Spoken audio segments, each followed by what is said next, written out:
రూపాంతరము చెందుట అంటారు. దేవుని వాక్యంలో చక్కగా రాశారు. మెటమార్ఫోసిస్ అని పిలుస్తారు దీన్ని, రూపాంతరము చెందుట. కప్ప పిల్లని పెట్టింది అనుకోండి, ఫస్ట్ ఎట్లుంటుంది చూడటానికి? అంత గుడ్డు ఉంటుంది, అంతే కదా. ఆ తర్వాత చేప మాదిరి కనిపిస్తుంది, మెల్లిమెల్లిగా మెల్లిమెల్లిగా మెల్లిమెల్లిగా ఏమవుతుంది?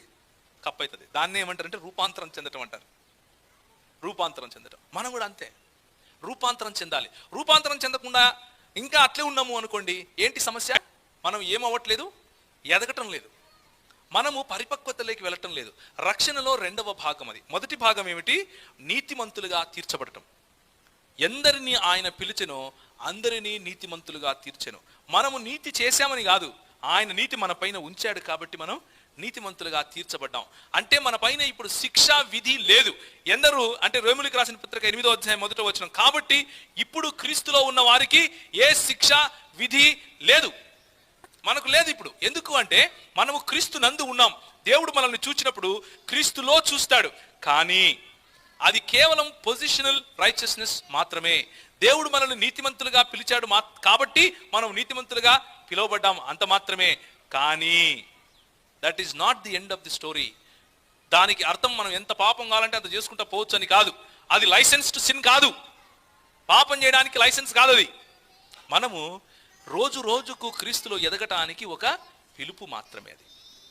రోజు రోజుకు క్రీస్తులో బలపడటానికి మొదటి మెట్టు మాత్రమే. సో రక్షణ వచ్చేసింది. ఎలా?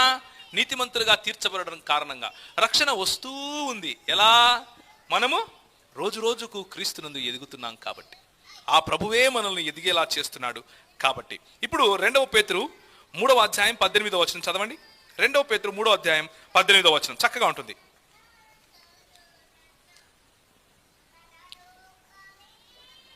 మన ప్రభువును రక్షకుడును అయిన యేసుక్రీస్తు అనుగ్రహించు కృపయందును జ్ఞానమందును అభివృద్ధి పొందుడి.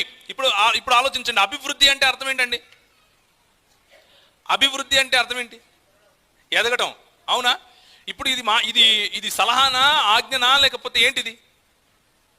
చేస్తే చేయొచ్చు, లేకపోతే లేదా? ఇది ఆజ్ఞ. ఇదేంటి? ఆజ్ఞ. ఆజ్ఞాతిక్రమం ఏంటి? నీ తల్లిదండ్రులను సన్మానించుము, సన్మానించకపోతే ఏమవుతాం? పాపం. అలాగే మనము యేసుక్రీస్తులో ఎదగకపోతే, అభివృద్ధి చెందకపోతే, జ్ఞానమందు, ఇంకా చదువుతారా? మళ్ళీ చదవమ్మా. ఎందులో అభివృద్ధి చెందాలి? కృపయందు, జ్ఞానమందు అభివృద్ధి పొందాలి. మనము కేవలము